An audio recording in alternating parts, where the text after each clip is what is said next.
Good afternoon. What's up, everybody? I hope you're having a good day so far and that you're ready to talk about modeling, because today we're going to be talking a lot about modeling. Specifically, to give context for this particular stream, I asked people what they were kind of struggling with in terms of models and if there's anything I could help with. And so we got 5 different submissions that I'm going to take a look at today and just kind of walk through them. And I think that it'll be pretty helpful. It might seem like we're kind of, nitpicking at a few models, but actually the things that I'm going to talk about will apply to a lot more than just these particular models. So I hope that everybody, whether you submitted something or not, will be able to take something helpful away from today. So it's good to see you all in the chat. There's quite a lot of people here and some new faces that I haven't seen before. Of course, it's been a little bit since I've done a stream, but also some people that are classics, and I'm glad that you're all here. So first off, we're going to look at the model by Josiah Polling. And if anybody is here that actually submitted something, definitely give me a wave in the chat, and I'll be sure to check it out. And give me a thumbs up if everything sounds good and you can see everything fine, just to make sure that the stream is working correctly. Because definitely mess that up sometimes, but here we go. Omar, you are definitely a classic. The first model by Josiah, he said, "Hi Jonathan, I'm struggling with the workflow of sculpting through retopo through texturing. I always want to finish a project to share at the end, so I get super excited to head into retopo and UVs, but that's where I slow down due to rushing it too soon. My questions all revolve around that process and how it should be approached."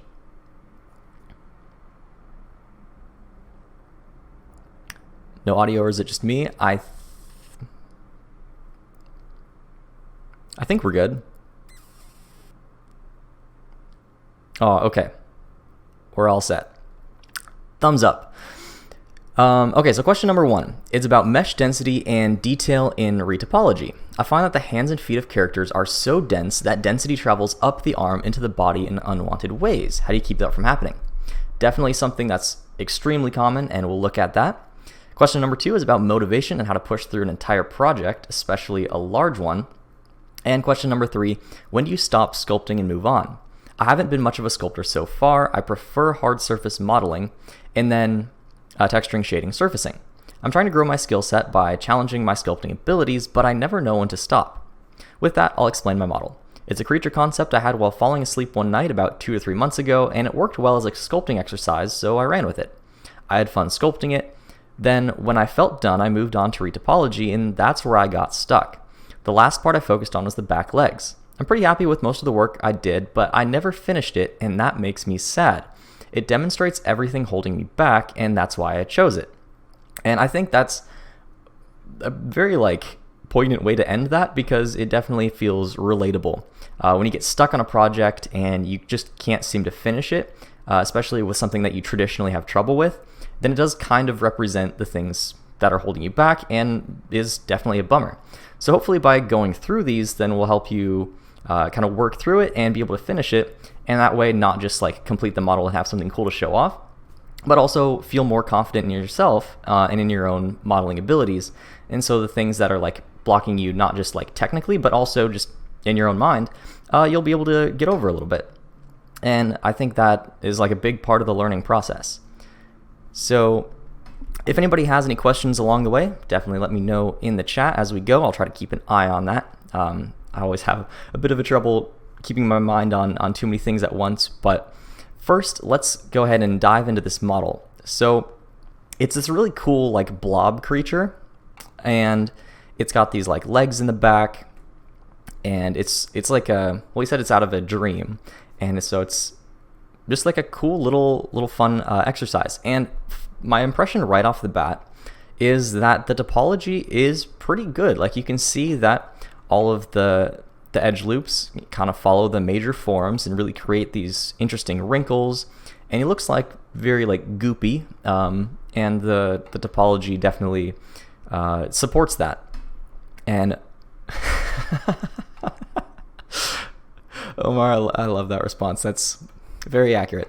But you can see that this droopiness definitely extends all the way through the back. He's got these little folds of fat or jello or whatever, and he kind of walks from his back legs here. So the front legs are unfinished, and you can see that in the sculpt itself if we enable that. And so there's just a little bit left undone. So there's not really that much left to do. It's pretty close to done, except for the arms. All of the challenging parts are pretty much complete. But I want to take a look at a couple things that are on the existing model before we go into the other questions. So let's hide this sculpt like so.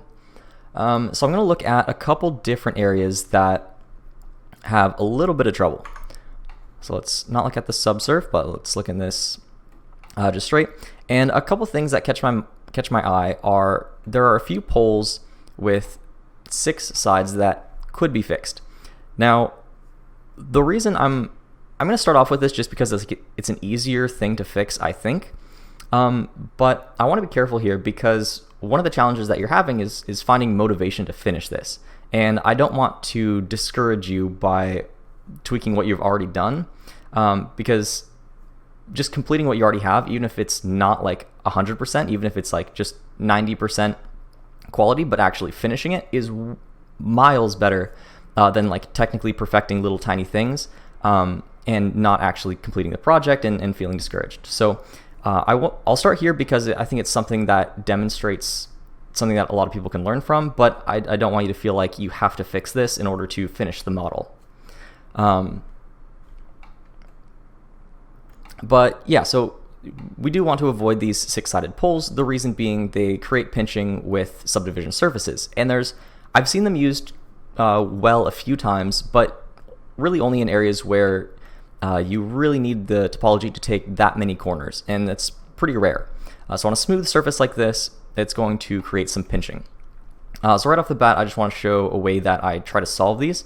And it's always a little bit different, but a very quick way is I'm just going to select that vertex in the middle, hit Control+, and that's going to select all of the faces that are surrounding it.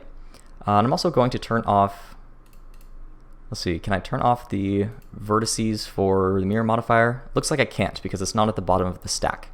That's okay. But once I have that, then I'm going to hit F to fill that face and make it an n-gon. And so that way it just kind of like erases the topology that we have already, and we can find new ways of connecting things. So there's a lot of different paths you can take here, but it seems like, I liked the fact that this was extruded up into there. So I'm going to hit K and use my knife tool and just draw some new topology here and hopefully avoid the issues that we had before. So the knife tool is a really great way to draw just on n-gons and connect different things. Here I'm going to make, let's see, oh, gotta restart. There we go. And then you hit E to make a new cut and just connect what you think looks good, and then hit enter and confirm that. And then you can just slide these around and so on and so forth. So I'm actually going to put the pole here instead and try connecting things like this. Hit enter.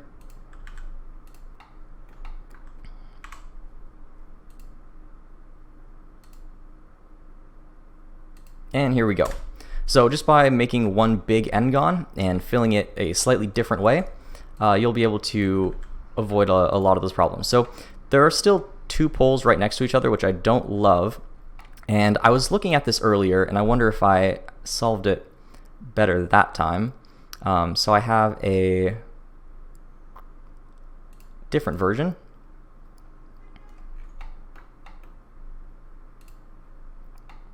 Over here. Yeah, I think this one is slightly better. Let's compare the two. Instead of having the topology come up and around and twist around, just pretty much just goes straight back. And I moved this pole that's up here that directs the topology around. I brought that down lower on the face and kind of looped it around here just to have as few poles as possible and only change the topology when you really, really need to. So I also found that on the back, he has by his butt another one of those poles there. And very similarly, I just created a big n-gon in this entire area and went through and just filled it in with quads.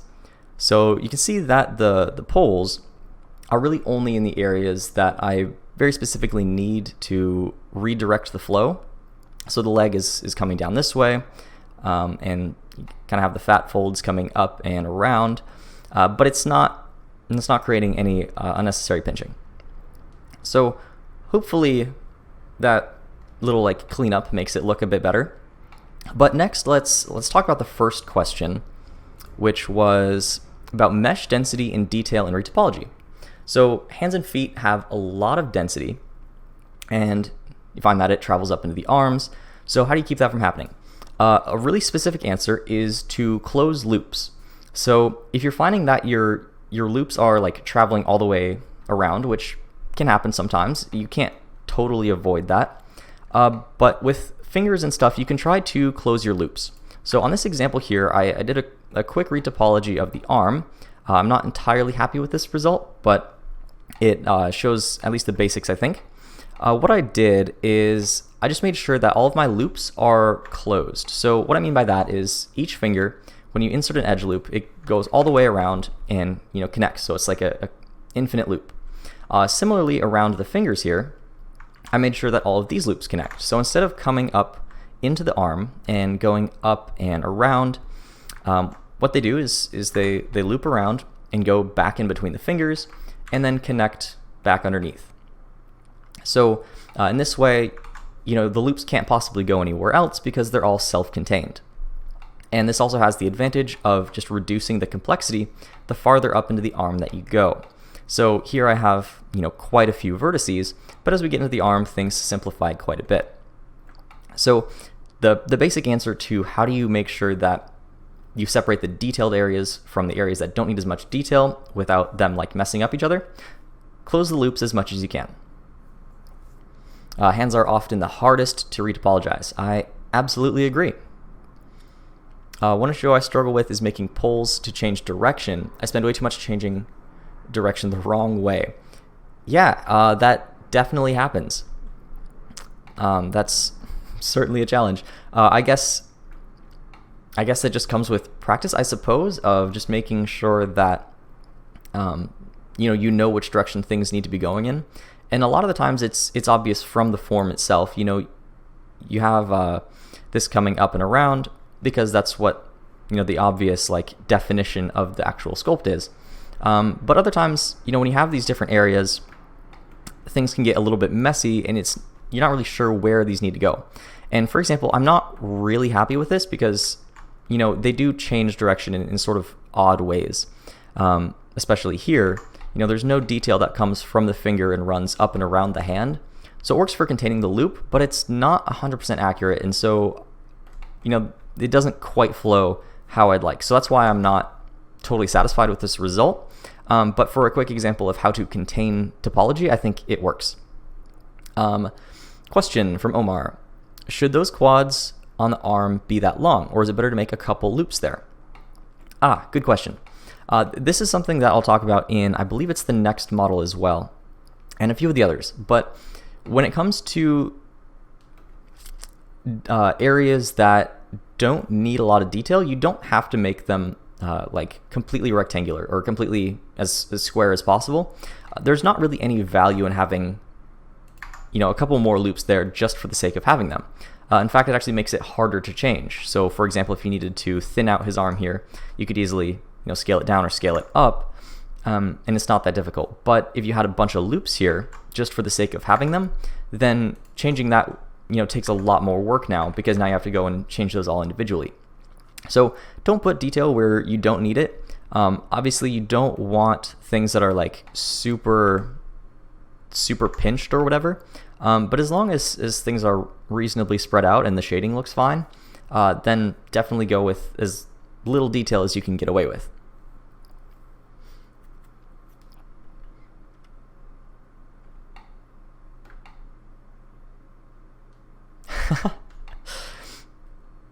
The quads difference wouldn't be a problem with texture. Not if you unwrap it correctly. They'll just be longer UVs as well, and so everything will just match up 1-to-1. And that's fine. The only reason, this is what I was thinking earlier, the only reason why you might want to add more loops is if you know for a fact that this is going to twist or bend. So if the arm is going to twist this way, or if he has like an elbow here, then you'd want some extra loops like around wherever he bends in order to support that. One of the things with this creature though is it's a bit challenging to know exactly where his elbows are. I kind of imagine they just flop around. I don't know if they do bend or not, but yeah, if you need that for animation or for deformation, then definitely put them in. But for texturing, it shouldn't be a problem. All right, so let's see. We talked about that, and okay, we talked about the back as well, and the fingers and the arms. Okay, so next question was about how to stay motivated. Especially on a long project where you kind of get stuck and a little bit frustrated. So I would say that first, don't worry about it being perfect. Don't worry about it. It's very easy to get caught up in the like minutia of topology of like technically there's this problem or that problem, and not being able to actually finish it. And that's why I kind of hesitated to start out with pointing out the like six-sided poles, is because in the long run, it doesn't really matter that much. It's good to be aware of bad habits and take those out.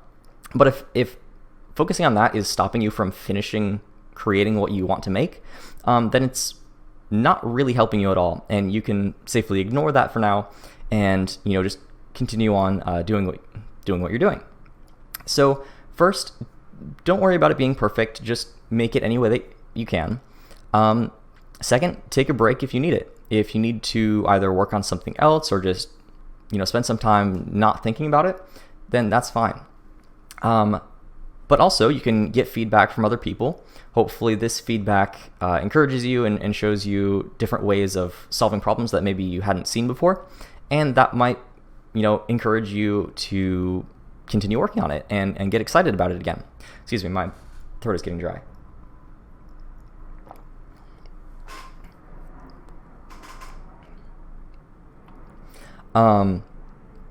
Yeah, getting feedback from other people can be a really good way to stay motivated because they'll point out things that you might not have thought of, and then you'll get excited about it again. You're like, oh yeah, that might actually work. And then you do it and it does work, or maybe it doesn't work, but then you try it again. And just the act of starting something fresh can definitely help. And also, it's good to focus on small parts. So I wouldn't worry about the entire project at this point. If you're having trouble working on this, then instead of thinking like, oh, I need to finish this whole character, just sit down and think like, oh, I just need to make some fingers. The way I made this arm here is a little bit backwards, I suppose, but I actually started with the fingers and worked my way up the arm. And this is another thing that I wanted to talk about on this model in particular, because what worked on the fingers didn't actually match up with the amount of loops that were around the arm.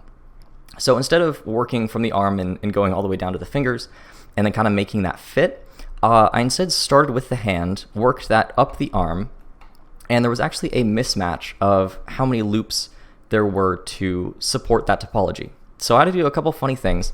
The first one is I made a junction here just to reduce the amount of loops, and you can see that this is kind of a pretty terrible loop, but it works for reducing the amount of topology.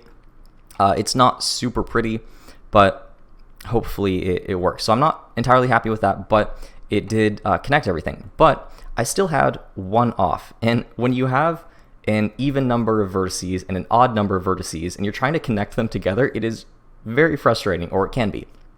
So my tip for that is if you find that you're just one off, no matter how you shift things around or whatever, it just doesn't work. There's always just one extra thing that seems to make a triangle and you can't get rid of it. What I did is actually deleted this area here in the middle, like this whole space. I just hit delete or filled it in with an n-gon. Either one works fine. And then you can see that, I can add in pretty much as many edge loops here as I want to connect up into the arm. So if I was having trouble in this area, like so, then I could just, add in more edge loops here or reduce edge loops depending on what I need. I can make all sorts of changes up here, and because it's just connecting to the bottom and looping around in on itself because of that mirror modifier, I have a lot more flexibility of what I can add. So if you ever have that trouble, try to move the problem area. For example, when I first encountered that problem, it was like way over here on the left of the arm. But what I did is I kind of just moved that pole or that area that wasn't quite working right. I moved that over here. Excuse me. And then just added an edge loop running down into the middle here that looped in on itself. And so that was a reasonable fix. But yeah, that's definitely a good tip, is that when you have a mirror modifier and you can connect things straight through the middle, you can kind of have a lot more freedom there. And so if you have a problem in one area, try to move that problem over to another area where you have a little bit more flexibility. A couple questions.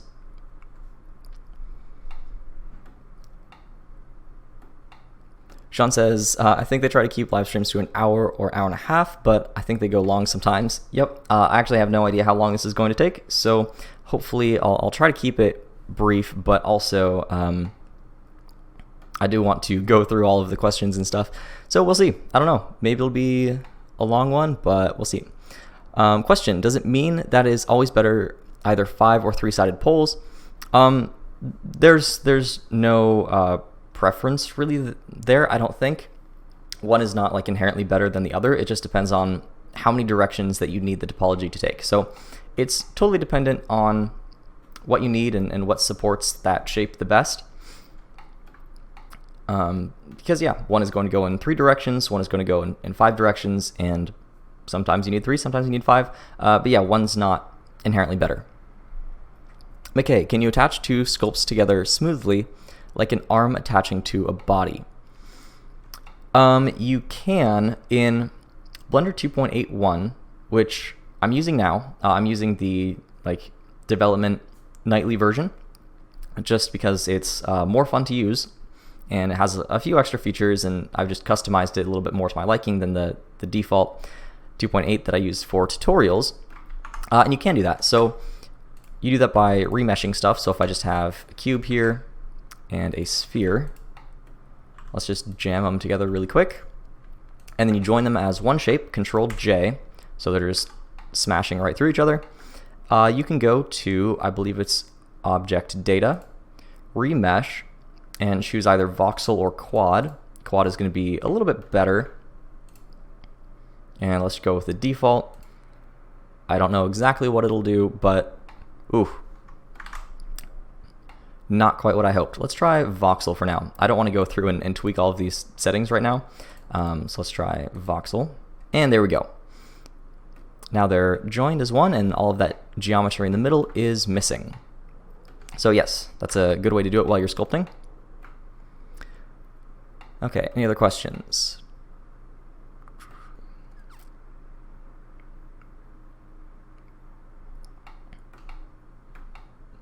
Generally, that looks like a cool link. I'll check that out afterwards. But yeah, more details about this dream blob guy. I also added a little bit of topology on his face. These just seemed a little bit too stretched for what's going on. I said that on areas where things are just kind of long, like cylindrical, then it's fine to have some longer quads, but in this case we want it to be very smooth, and it's not really a cylinder, it should be more spherical, and so it would be helpful to have more detail coming in down through here. Not exactly like that, but similar. And so I did that on this version here. I just kind of added an edge loop, and that made me rethink a little bit of the mouth. I just made this a big n-gon here, added in an edge loop up here, and kind of made that work with the top. But that makes things a little bit more spherical than kind of flat there on the front. But beyond that, I mean, you did a really good job here, and you're well on your way to finishing this, and I think you're super, super close. I'll provide all of these files that I've made my own tweaks to in the downloads after I archive this live stream. So you can grab it and use it either as reference, or you can just use that if you want, whatever helps the most. So if there's no other questions about this dream guy, what was he called? He was called the bowler something, the bowler bug. The bowler bug. Then I think we can move on to the next model. Let's see, the next one is a shoebox by Marcus Berg. So one of the personal projects I've been working on lately is to model my entire apartment to exact scale as much as possible. I choose to do this in order to help myself get more confident with modeling. I have easy access to references, and so it's also objects I'm more familiar with. I'm surrounded by objects with all kinds of shapes, which forces me to use different tools within Blender to achieve my goal. Anyway, so there's this one project that's been giving me more problems than the rest, and I've started over at least 3 or 4 times, taking a few days or even a few weeks break in between. It's not even the most difficult or complicated object that I've been working on. I've started both from top to bottom and from bottom to top, and each time I've learned something new. So what's this exciting object I'm referring to? Well, it's a shoebox. Yep, just a shoebox. At first, I'd be very careful to use just quads, but as the model started taking shape, I ended up with edge loops all over the place, and it's getting more difficult to deal with everything, at least for me at my current modeling level. And I end up caring more about trying to finish the model than making it nice and tidy. But of course that ends up causing other issues like weird shading and pinching. In my last attempt, I also ended up beveling the corners of the box, but forgetting to bevel the lid at the same time, so now they're different sizes. At least now I will remember that for the next time I start over. I was able to minimize some of the shading issues by marking sharp edges all over the place, but it's more of a quick, dirty fix than a proper way of doing it. So I could really use some advice on how to properly deal with that, and some advice on how to approach a model like this would be so much appreciated. And any other advice which would help me finish it. Honestly, it's been driving me a bit nuts lately, and I want so badly to check this object off as completed. And that seems to be a running theme here, is that objects that you get stuck on really kind of like sap your energy and drain you a bit, and kind of like linger in the back of your mind as like a little like frustrating thing. And so sometimes if it's just not worth the effort, it's fine to just like, cancel it and move on to the next thing. But I think for this one, it's a solvable problem, and I think by going through and solving it, you'll find that you'll definitely have, more confidence in your modeling skills, but also learn some new things along the way. So let's take a look at this shoebox that we're talking about.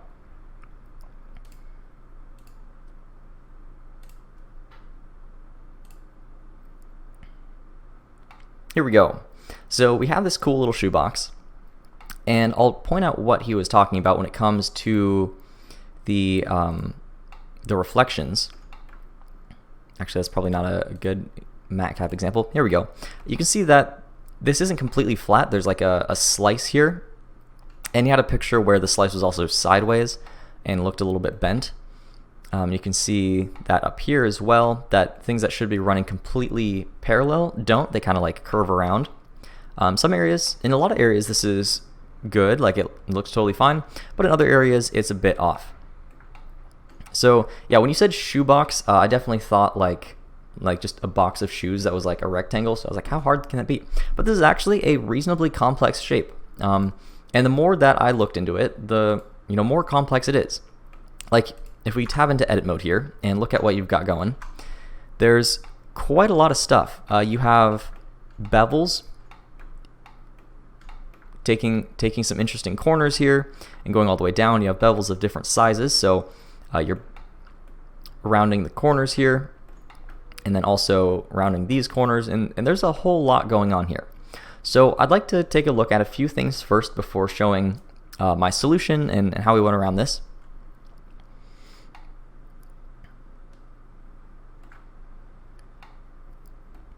Jen, you're jumping ahead of me. You're already nailed it.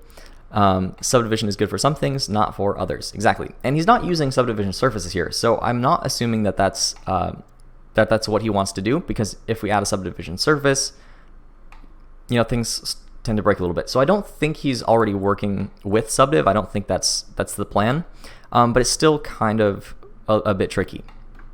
So a couple things that I want to point out is these little connector pieces are are built in an interesting way. And actually, this is, when I first looked at it, it was kind of odd how it was. I didn't really understand how it was connected, but I think you intended to make it really accurate, and I thought it was just kind of hovering over. I don't think I looked close enough, but you actually modeled the pieces behind it as well that connected to the original geometry.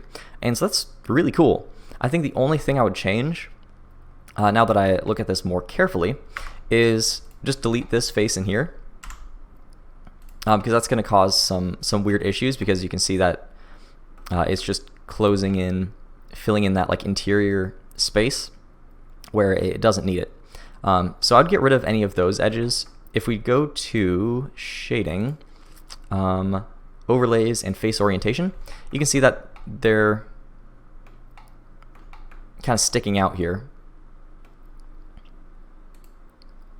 And so anything that's inside, that's in here that we're not actually going to see, you can safely delete. So I would go through and just delete all of those faces and not worry about them. That's going to cause some weird issues with like edge loops and stuff that are just going to stop right there. And it'll be kind of hard to figure out why, like, oh, why isn't my edge loop going through? And it's because of these those faces that are connecting the back ends of things. Should the bevels have been applied or have been kept as a modifier? Good question. I'll get to that in just a second. You guys are too smart. But beyond that, yeah, you can see that the shading issues come from some of these edges that are marked as sharp. If we go to where it's having that trouble, you'll notice that it's right along those lines. And so we don't really want to cut our surfaces with that sharp edge. You can see on the right here, it's not a problem, but on the left it is. And the reason for that is because this face on the left is a little bit smooth. It doesn't line up perfectly, and it's not a completely sharp face, while the one on the right is. And so just that like little discrepancy causes this little glitch. So I think one of the sources of the problems here is an assumption about what you need to keep, and what you or how you need to approach modeling in the first place. So a lot of the times I encourage beginners to use all quads when possible, and I think I would, for this particular object, I would take that back a little bit. And I think in the future I'll be more careful in saying exactly when to use all quads and when to not worry about it, because this is definitely a case where I think it's better to just not worry about it, because it's not really serving you any good. It's one of those things that if you don't question that in your mind and see like why are quads helpful, and then look at this model and see that, oh, they're not really doing anything helpful here, then excuse me, then it's easy to go along with it just for the sake of having quads, when it's actually doing more harm than good. So I have a box here that fixes a lot of those shading errors. It's not perfect. You can see that there's still a little bit of issue going on in some of these areas. But for the most part, I think that we can call this a pretty complete model that hopefully you'd be satisfied with. So we're not going to use subdiv like was already mentioned. What we are going to use are, well, first of all, solidify as well, just to complete that interior of the box. But also, let's go back to a normal matte cap here. Well, we're also going to use the bevel modifier, as Jen Willem mentioned earlier. But you'll also notice that I am not using quads at all. I'm mostly using n-gons. I'm using quads in some areas, but a lot of the time I'm just saying screw it and using n-gons.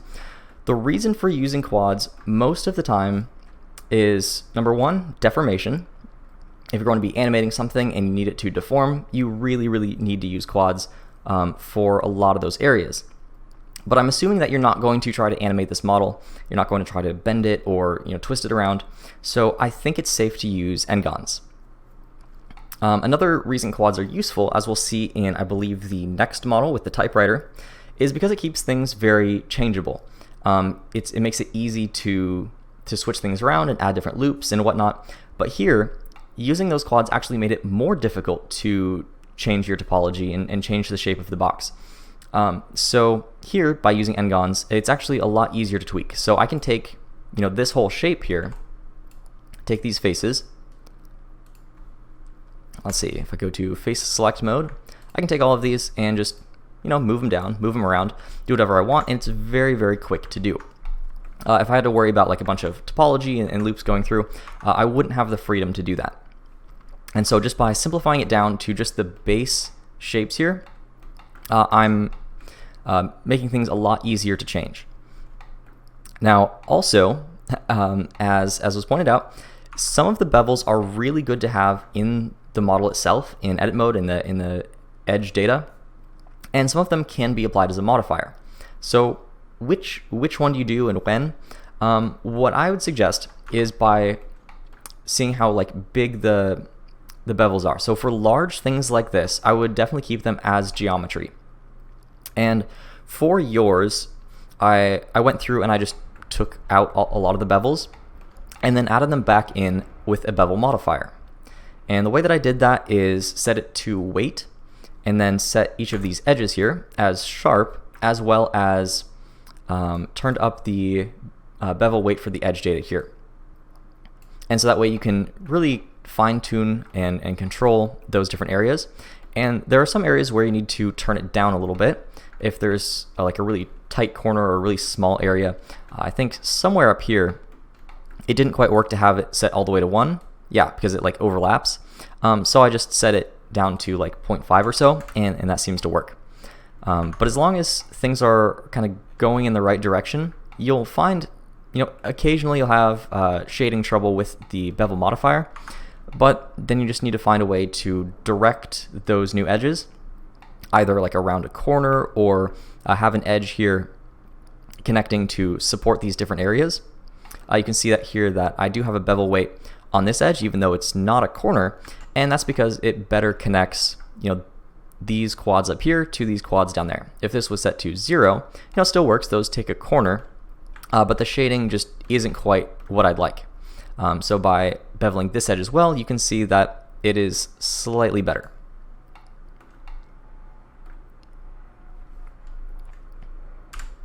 I think Yoda would say, careful of n-gons you will be, appealing as they are, dangerous are they. Yes, good advice.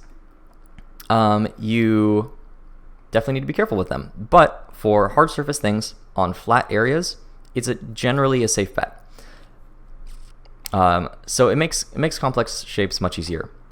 With 2.81, also, by the way, with the bevel modifier, there are different options for the inner and outer meter, which is really cool. So by default, these are both set to sharp. And let me find an area where it makes a difference. Like right in here, you can see that this is sharp, and then if I change this to arc, then it smooths that out. And so you can choose which one you like better. There's also patch, which kind of blows things up until you change the spread. Let's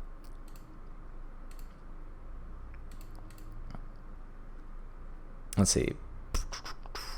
There we go. But yes, so beveling things with the bevel modifier, very helpful, but also setting things as sharp. So one of the things that was maybe not obvious here is where to set things as sharp. Because right here we have an edge that I set it as sharp, but it's not obvious that that needs to be the case. But if we undo that, if we go to edge select mode, right click, and clear sharp, there we go, then we are going to get some shading areas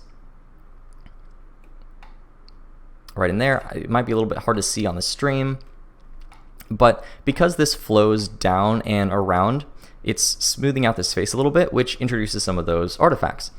So n-gons and things like that really only have trouble when things are smooth shaded or bent a little bit. But if things are completely flat all the way around the perimeter, then things will look totally fine. So you just need to make sure that the entire perimeter is flat. So we need to mark this perimeter edge that leads into that little bevel. We need to mark that as sharp as well.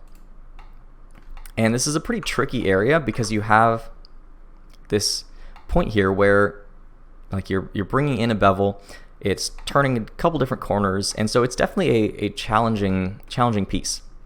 It's not as easy as it looked when I first opened it up. I was like, oh, this isn't too bad.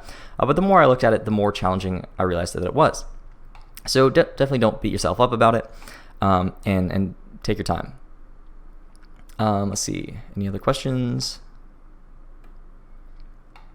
Okay, one thing that I did miss out on my example is those little this hooks or whatever like that sets them onto the shelf. And the only thing I wanted to mention there is that you do have these shading errors. Right here you can kind of see there's a slice in between. Maybe if I turn on those matte caps again, yeah, you can see that there's an error right in here. But again, that would be solved if you delete those interior faces. And I started to do that, but I didn't finish it. So let me prove that that's what solves this. Go to object mode, select that. Let's just select these faces here.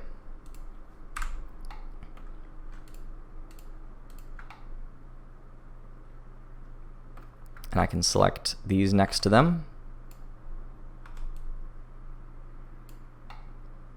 Okay, and as soon as I delete faces, boom, shading issues fixed. So as long as you don't have those, that's kind of like pinching that in and like cutting that into the model, then you should be all set to go. So hopefully that helps and helps you take like a little bit different look at it and approach, and helps overcome some of those challenging areas, because the difference in simplicity, I think, between the two make it just easier to work with. If we look at just the wireframe here, and let's look at all edges. Oh, it is set to 1. Yeah, you can definitely tell that it's just easier to manipulate things when there's not so much going on in between. So that was one example of where all quads is not necessarily the best use case. But if we go on to our next example, which is a typewriter, I'll show you the opposite. So typewriter. Irene Polly says, I've been working on a typewriter and I'm quite satisfied with the overall result, but the topology of the case is still troubling me. It's too messy and complex, and I'm not really sure how to simplify it. And this mesh, at first, I thought I would take a similar approach to, but I actually realized that wasn't very good. Doing the hard surface thing didn't quite fit this typewriter. And by the way, this is a super cool model. It just looks cool right when I open it up, and it's got all these like mechanical pieces and keys, and it's really well done. So first, prompts on the model, it looks really cool. And if we look into edit mode here, you can kind of see what she's talking about, that there's a lot of edge loops and stuff, and she'd like to simplify it. And I think that's a fair assessment. I'm going to hide everything else for now. Mechanics, the keys, the inside, the base, the band, the top, and just look at the body itself, which is what she wants to focus on. So are there ways to simplify this? Yes, but are they worth doing all the time? No, I don't think so. So I'll show you an example that I have of just like a slightly tweaked version of this. And let's turn on wireframe here and hide the subdiv. Or maybe I'll just go into edit mode for both. Ooh.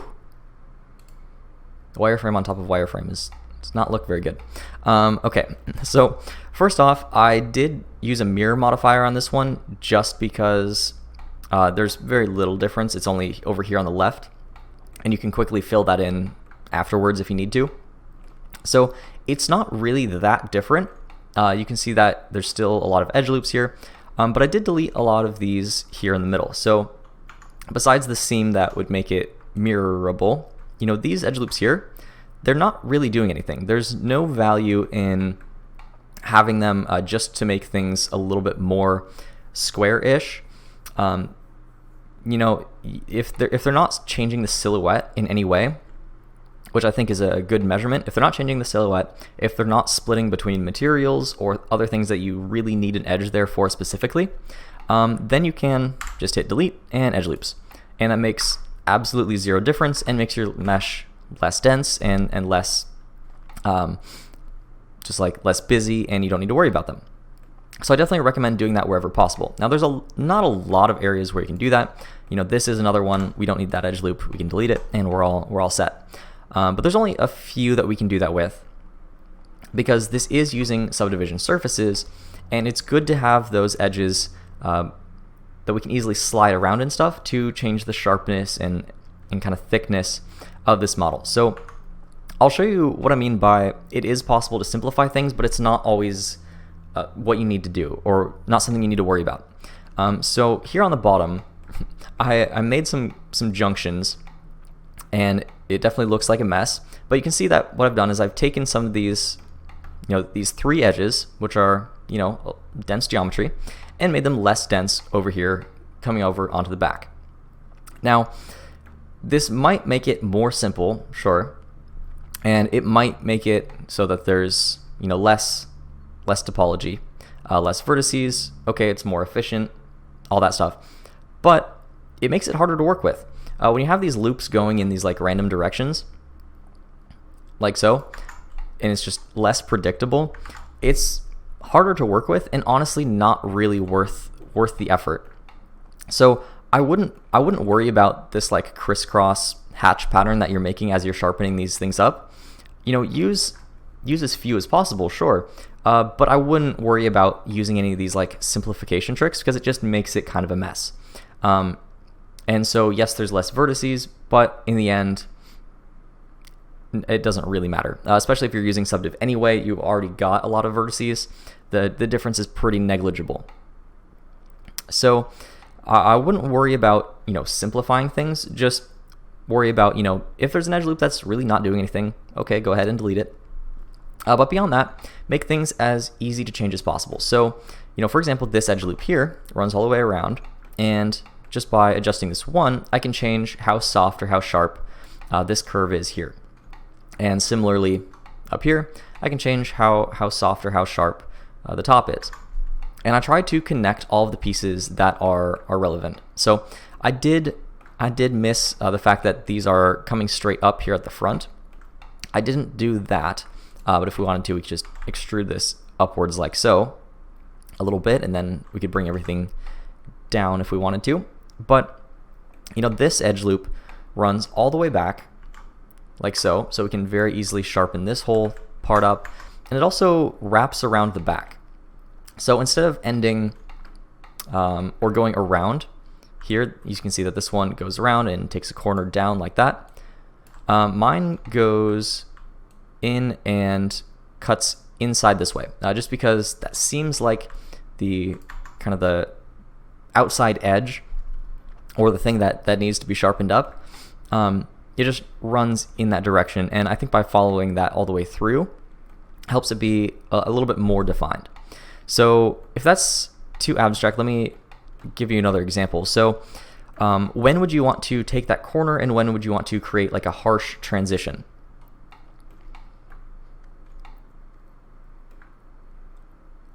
Is the number of quads in my model acceptable in a complex scene, like a studio with a bunch of stuff? Yeah, I think it is. I think it's fine. I don't think you'll have a problem with that. But what you can do is, when it's in the viewport and stuff, you can uncheck subdivision surfaces. So if it's just in the backdrop and you're not really seeing it that much, then just go ahead and set the viewport or the render subdiv down to 0. And when it's in the background, it's fine. It's not really doing a whole lot. And then when you render, it'll show up as nice and smooth. But it's not something that you need to see in the viewport. If you have like a ton of objects that you need to do this all at once on, you can either hold the Alt key, and that will do it for both selected objects, or you can go to Render and Simplify down here, and you can set like maximum subdivision levels for all of your objects, for the viewport and for the render. So if you have a really complex scene, lots of subdiv, and you just need better performance, you can just check on Simplify, turn the max subdiv down to 1 or 0, and then you'll be able to move around no problem. But in terms of like, is this fine, poly count? Yeah, totally fine. The amount of subdiv levels you use are way more important than the like amount of quads in the base model. Obviously, one drastically affects the other, but in this case, you're not using that many. It's not unreasonable at all. Definitely acceptable. But, oh yeah, so when do we want to turn a corner like this? Or when do we want to go straight across? Because mine is a little bit different in that regard. So a lot of mine, it doesn't really follow this edge. And most of the time when you're working on a model, you want to follow the curvature of whatever it is you're making. However, when something needs to take a sharp turn, then that's where you can just use the kind of the cross hatch or the edge loop that goes completely opposite.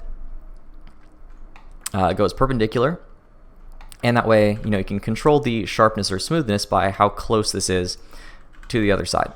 So if I want it really close, I can pull that in. If I want it really soft, I can pull that out. Either way, it's very easy to control that way, and it's just less to deal with than trying to outline that entire area. So you can kind of do both if you want, but for something fairly simple like this, I don't think it's necessarily worth the effort to curl the entire edge loop all the way around this detail here. And I try to do that up here just to see if that was really worth it. You can see that definitely makes it more complex than it really needs to be. Now this does help contain the detail. So instead of having edge loops go all the way up and all the way down and all the way out and around, this is one area where it's fine to do that and contain that, because this loop, it loops out and around, but it's not creating things that are super dense right in the side. So you can do that if you want in some of these smaller areas, but I don't think it's necessary for the whole thing. Question: how would you say your ratio for use not use sub-D when modeling? 50% sub-D and 50% the Mark Sharp Auto Smooth stuff. I don't really have a ratio because it's entirely dependent on what you are modeling. So at first I actually tried to make this without subdiv, but I think the subdivision surface here actually adds a lot of character to the model. If we look at the inside the keys mechanics and all this other stuff, it's very soft, it's very rounded, and that gives it a certain fun character to it. And I think by making it very straight and sharp and harsh, it takes away some of the style, some of the whimsical nature of how cool this is.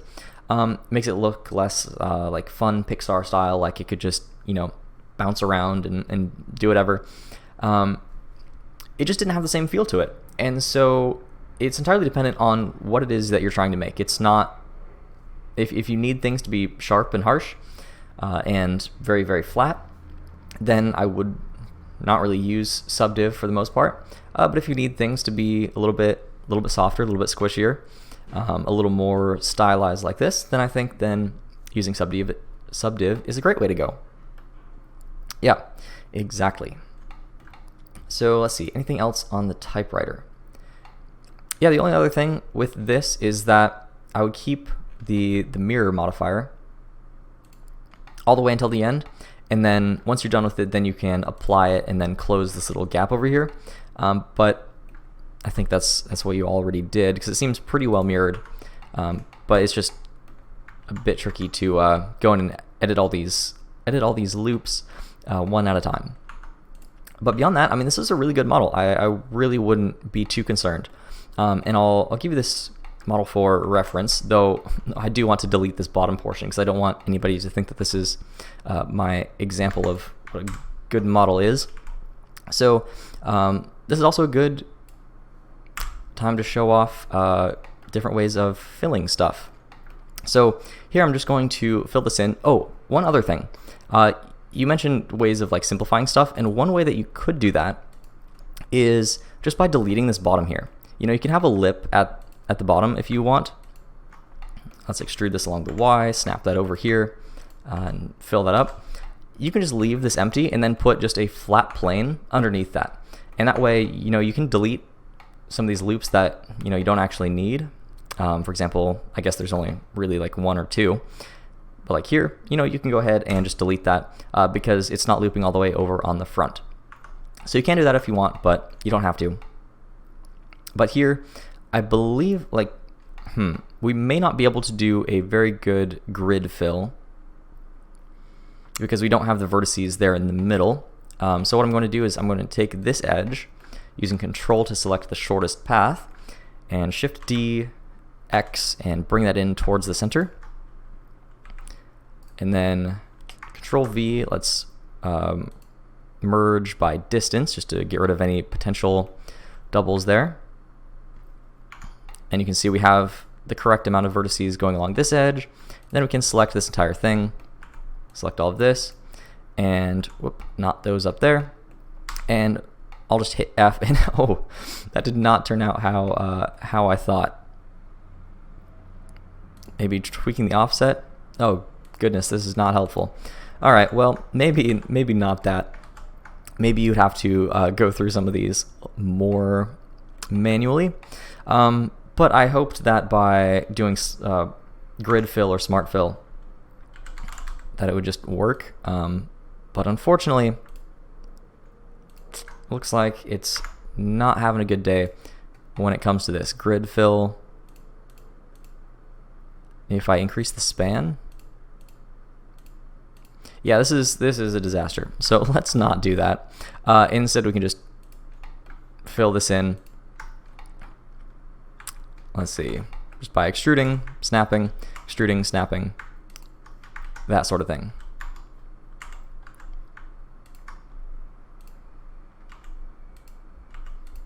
Turn on snapping and very quickly. All right, now we're good. Now we can select everything, merge, and by distance. Okay, here we go. So yeah, this type of grid thing is not really a problem, and I wouldn't worry about it. Okay, any questions?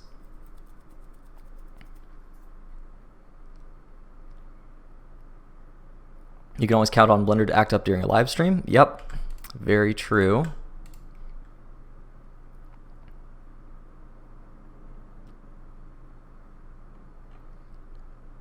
Just inset for a few extra rings and fill it. If you have any shading errors, just cut a few extra edges and be done. Yeah, that would work too. That'd be great. Okay, I think I deleted a couple edges here. So I'll put those in. Okay, I don't think this is super worth taking the time or taking your time to do. So I will move on here. You could smooth that out a little bit. But yeah, this overall is already a pretty good model. There's just a couple things you could do to kind of tweak things a bit. Oh, and there's also an N-gon right here. So you can just add an edge loop and hit J to connect, and you're all set. That was like one minor thing. Yeah, so far so good, and hopefully that was helpful. There's a question below by Phil. Oh, do edges marked sharp export with something like FBX, or is it Blender only feature? Good question. They should export actually as FBX because other packages, they don't have sharp and smooth, but what they do have is smoothing groups, and so they're like I guess like patches of smooth areas, and yeah, so it sort of translates, and when you export as an FBX, then those sharp edges will transfer as smoothing groups to Maya and 3ds Max, I believe.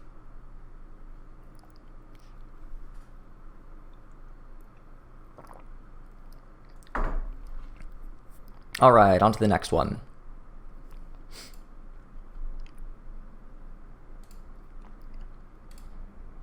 Okay, Alice says, hi, a while ago I modeled Mew, character from Pokemon, but since I was short on time, it was a bit rushed.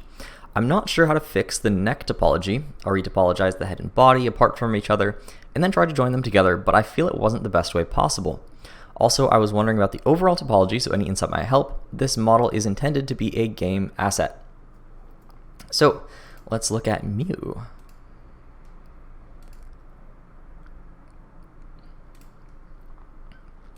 Isn't there a new Pokemon coming out like super soon, or maybe it just came out? I haven't tried it, but I saw a couple people looking at it. It seemed cool. All right, but we have Pokemon Mew here, and it came from a sculpt like this, and then it was retopologized. And the main trouble that she said that she had was connecting the head to the body in some of these different areas. And you can see that as well under the armpit and so on and so forth. So one of the things to keep in mind when working on a model, and you already have this in mind because you said that it's working on it's for a game, but the topology isn't really something that's like it's pretty close to low poly, but not quite, especially since there's a subdivision surface modifier here. Now it's not on, so I'm not assuming that you're using it, but it's not really necessary to have all of these polygons, especially for a game model of something that's pretty simple.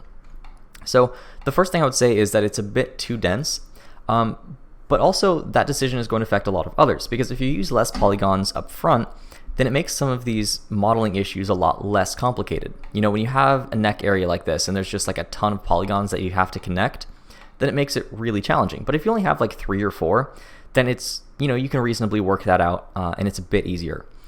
So I would suggest going with fewer polygons, and I'll show that again at the end. I have an example where I started out just retopologizing the face a little bit, and I think that'll help you get a better direction for that. So number 1, for these different areas, you can make it less dense, just completely overall, get roughly the same form, and that should make these a lot less challenging. And the second is, try to keep things as straight as possible. So here we have some edge loops that go up and around and are a little bit complex. This is an area that it's kind of I guess I'm just sort of like picking on it, but what we can do is actually just slide these. Can I slide these over, or do I need to slide them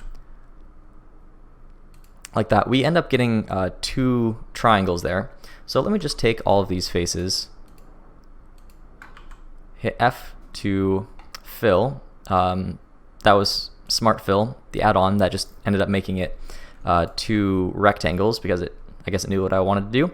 But if I hit that twice to get the normal make face, then what I could do is just take these 2, connect them, and make a quad, and that cleans that up pretty nicely. I would also do something similar up here on the face, where there's different areas. And again, actually my recommendation would be starting over with lower polygon count. But what we can do in areas like this, if you need to fix them up, here things are just a bit too stretched. And you can see that on the resulting model. It looks kind of like a gash a little bit here, and it's not really rounding out the shape of his head. So if you need to fix that, again, a really good thing to do that we've already looked at is just select all these faces, hit F, and fill them with an n-gon, and then you can move things around and adjust them if need be. So here, I think what I would do is I just take this vertex, and let's go to vertex snapping.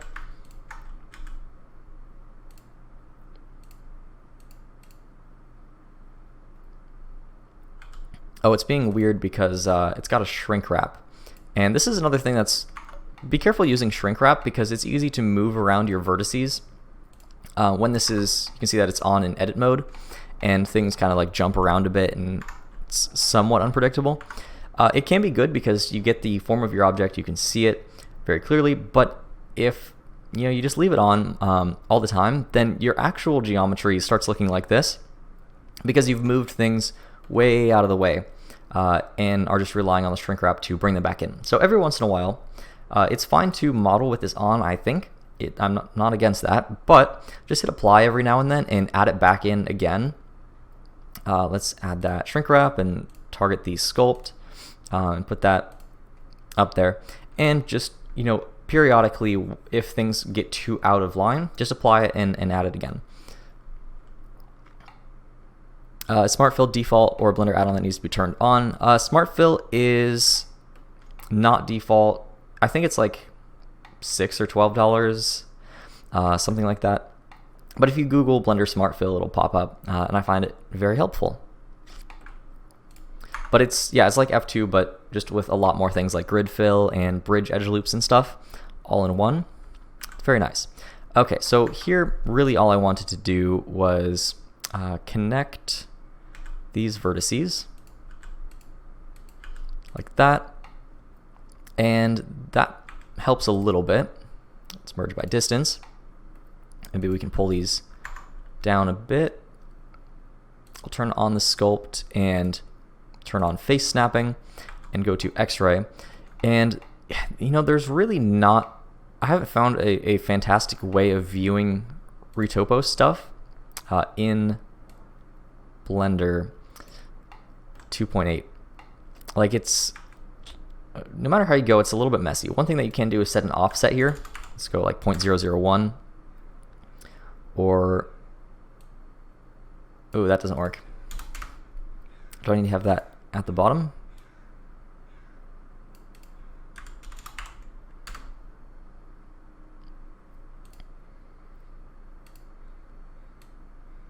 If we go mode above surface and then point like 0.001 and apply that on the vertices, maybe even 0.01, then you can see things a little bit better. But again, you're not getting a completely accurate estimation of where your vertices are. So it makes it easier to actually see and move around. But is it really the best solution? I don't know. But if you are having trouble seeing things, then that's one way of doing it. But I haven't worked with it enough to know if I would actually recommend that overall. But there we go. Okay, so we have that. There's the sculpt. This is the one that I made a couple tweaks to, and you can see that I didn't really do anything with this neck here, but just the underarm and the things that I've already looked at, I tweaked a bit. But there's another version, Retopo 02. So I just basically started over here and used a lot less polygons. And you can see that by using this, it's a lot easier to just go through and just take an edge loop, pull it in, and really define things this way. And since it's for a game, you don't really need too much geometry here. Just go through and outline all of these most important areas, pull these things out, do what you need to do, but try to shoot for something around this density. Let's see. Is it too crazy to retopo a retopo? For example, that Pokemon maybe is too dense and maybe is easier to retopo on top of the retopo rather than trying to fix it. I mean, I guess, but it's probably better to just retopo back on the original sculpt if you have it, but whatever you want to do, whatever works. The way I do it is set the object to shade wireframe only. On top of the object, I don't use the new X-ray at all. Yeah, that works too. You can use the hidden wire thing. So if we don't use X-ray, but then we go to hidden wire, then it hides the faces. And if you go to object, visibility, viewport display, in front, then that works pretty well. Actually, that works pretty great. The only thing is it also draws on top of other stuff, so you're still going to see it behind the ear. But actually, overall, this is probably the best solution. So it still looks good. You'll still get a little bit of overlap and some weirdness, but overall, I think so far it's the best way to work. But yeah, try to shoot for around this amount of density, and you'll have a lot less trouble. Second, also, if we look at the original mesh, you'll see that there's actually more density in the retopology than there is in the sculpt. The sculpt is pretty dense. Oh shoot, did I just almost crash it by going into edit mode? There is, probably because of the hidden wire. My goodness. Okay, this is really, really dense. And it's a lot more vertices than is the actual shape of the object needs. So actually what I would recommend is either remeshing this, and we could try that here. May as well, just for kicks. Or you could go and just go to sculpt mode and use the like simplify brush. And all that's going to do is just change the amount of geometry. Let's look at the wireframe here. And let's turn on dynamic topology. Yeah, you can see the hands especially are like really, really dense. So if we go to constant detail, resolution of 3, let's see, that's too low.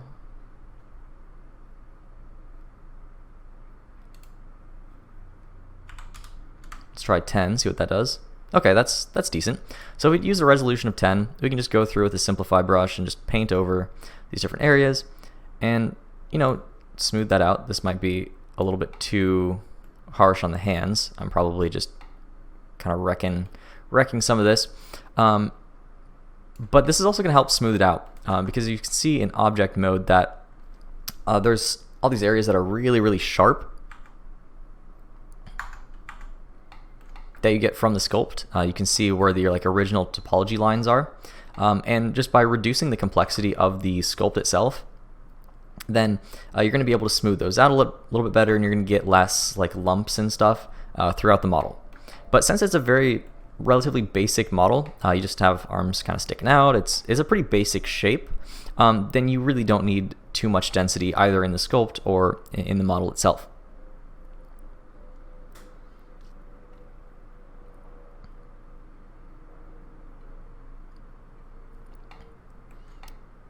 Yeah, so hopefully that was helpful. I'm not too much of a sculptor, and oh, I forgot. I think I forgot to answer one of the first questions. I just realized from Josiah.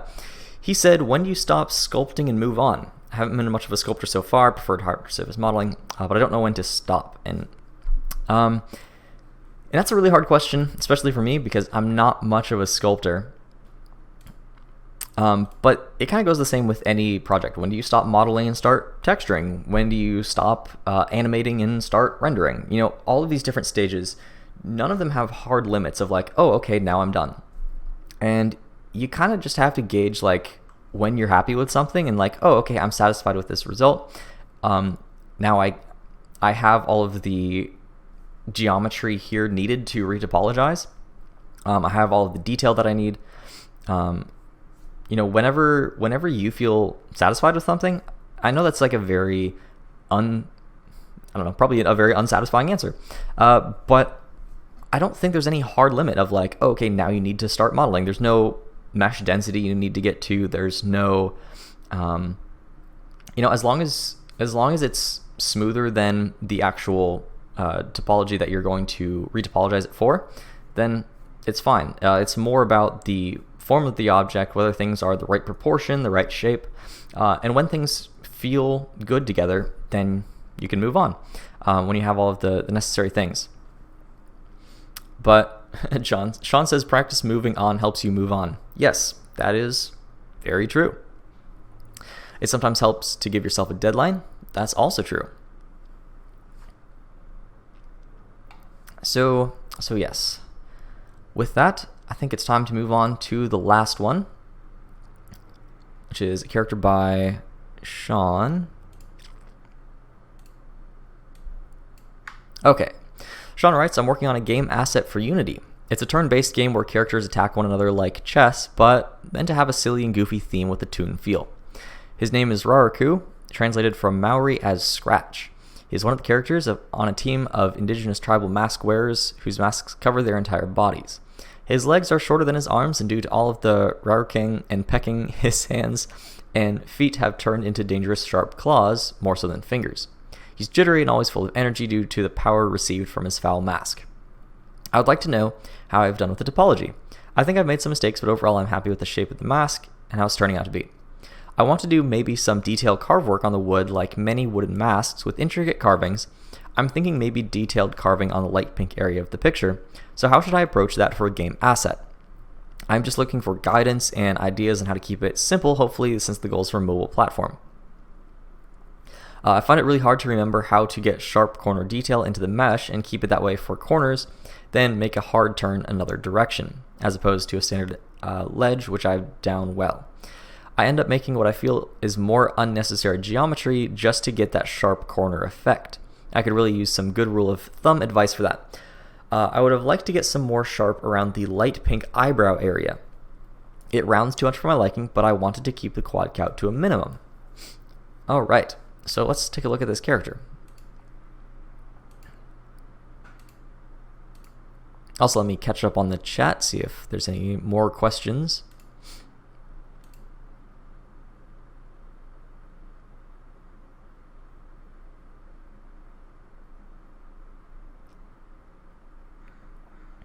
Oh, good. Glad that was helpful. And, yay, glad you made it. Karen says, I live in Olympia, but I have no clue about the grunge community.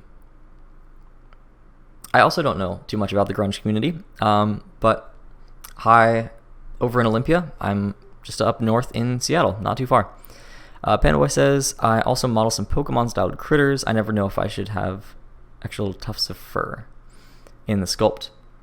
You can. That's up to you. I've seen that done, and it looks pretty cool. I'd definitely give it a try if you haven't already. The enemy of art is the absence of limitations, and perfect is the enemy of the good. Both good quotes from someone. In some sculpting, some artists start from head to feet, whereas I start from hips and work my way outwards from the center. That works too. Either way. As long as you're making all of the overall forms first and before adding in the details, if you're sculpting his belly button before getting to the face, then that's probably too soon. But as long as you're just kind of roughing things out all over the place first, it doesn't really matter where you start. As long as you are just blocking things out first and then going to medium detail, smaller detail from there, then that's totally fine.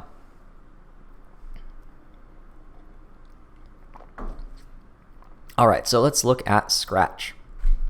And you made some pretty good progress on this because the first time you posted it, it didn't have any arms or any of the leaf details. And so you came up with that pretty fast, which is cool. And you outlined how you did that with the skin modifier. And I think it works really well. And so, but you mostly wanted me to look at the mask itself. Is that a face on his... Is that a face or is that a helmet on his face? It's just like a giant tribal mask that's over his body. Maybe he has a head up here. I don't know. Maybe he doesn't have a head. Maybe this is his head. Either way, it looks really cool. It's very fun. It's got a neat style to it. The one thing that I would keep in mind is that this is for a mobile game. So obviously I don't think that you intend to keep the subdiv modifier, of course, when you export to Unity. So, I would turn this off to look at it. But also then after I thought about that, I thought, oh, you might want to use the subdiv to bake to a normal map to bake to your character. Because that's something that's pretty normal. You can do a high res with your subdiv, do a low res, and then bake those normals down. And that's a really good process. That's very usual. But for a mobile game, you generally don't have enough resources to do normal maps. Now, if you have this one character and he's really big, he's bigger than all your other characters, and he's more important than everything else, then it might be worth it to do a normal map if you want. But for the most part, for a mobile game, honestly, sometimes you just get one texture. You just get one like albedo map, and that's it. It's really, really simple because you really don't have too much to work with, unfortunately, because phone games slow down really, really fast. So the texture budget, the poly count is a lot lower, unfortunately, than for basically any other type of game. Now it's getting better. Phones are getting much more powerful, and so it could be argued that you could do that if you want and just see how it goes. And I'm sure, as long as the other parts of the game aren't too complex, then it'll be totally fine. But just for, I don't know, if you're thinking about it and you're wondering whether it needs it or not, my gut reaction would just say err on the side of not doing a normal map and just doing one albedo map that has a lot of texture detail. And I think that would serve you a bit better. And so for that, honestly, for a mobile game, I think that most of this stuff would be drastically simplified. Even the leaves and stuff would probably be just like one model with like a transparent texture, coming out the sides. So it'd be like an inverse like funnel or something, like let's see, a circle. Let's give this like 8 vertices. That's probably not enough. Let's be generous and go with 12.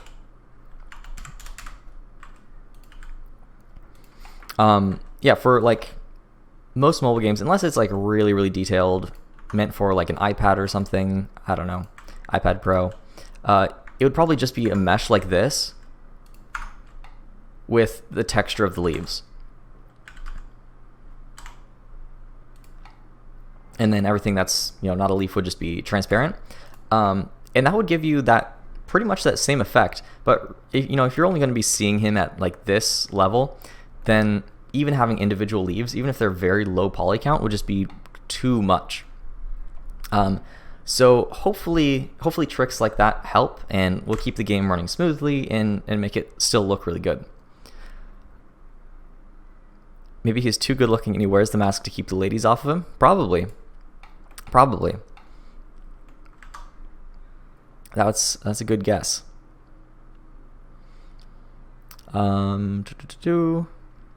Okay, so other things about this. I would say the same with the topology on the face. So I'll answer your question, and I want to get to that because I think that's a really good question to have, and definitely an important area. So I'll answer that, but before that, I would suggest, just like with the leaves and stuff, that this would be better just as one shape, and to paint on the details of his eyes, of the mask, and really most of this area could just be smooth, because it doesn't really change the silhouette a whole lot from out here.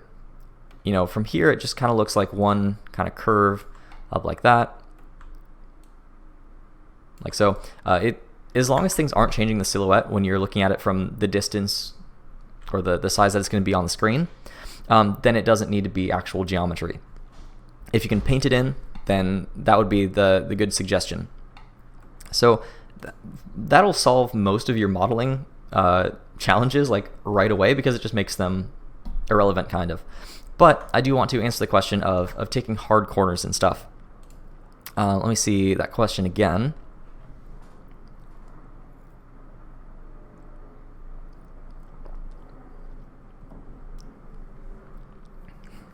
Okay, so corners that take a hard turn. I'm trying to figure out which part of this you're referring to. So up here by the eyebrows. Oh, this part that like smooths out like this. I see. Okay, so this could be an area where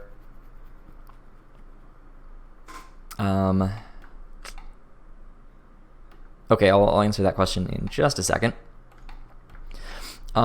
This could be an area where you use those like localized loops and like contained loops to keep things nice and sharp.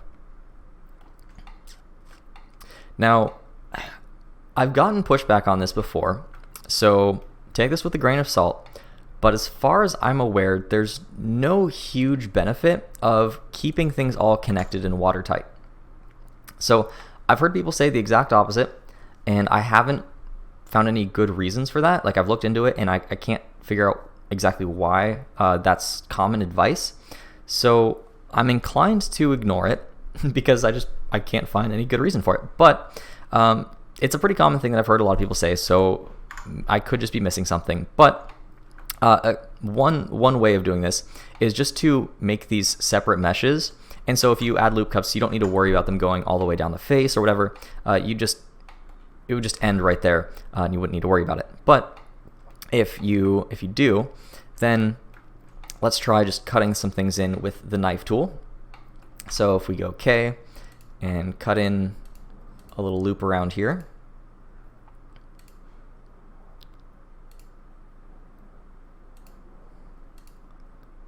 like so. This is going to be kind of messy, but oh well. Let's connect these to the sides.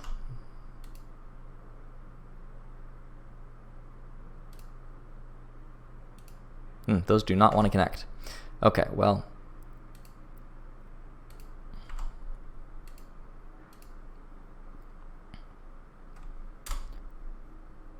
Okay, then we can join these with J.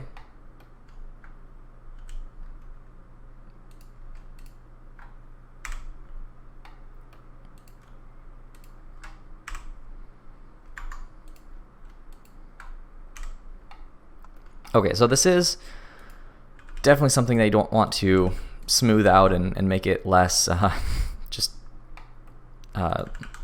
messy looking. It's pretty gross, but at the same time, that does sharpen things up a little bit in that area without kind of running edge loops all around. So, that's one thing that you could do. Instead of doing it on the outside, you could also do that on the inside. So if this was simplified a bit, and you took these faces here, also that one, and it's hard because, there are all these supporting edge loops and stuff, but if you take this and inset it like so, again, that makes it sharp, but also, it kind of screws up the shading going that way. So that's probably not the best solution there.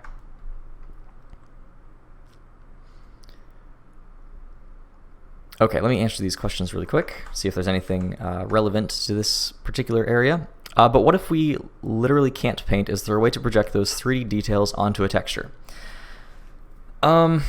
Yes, you could render them out and bake the... Well, no, I don't think you can do that.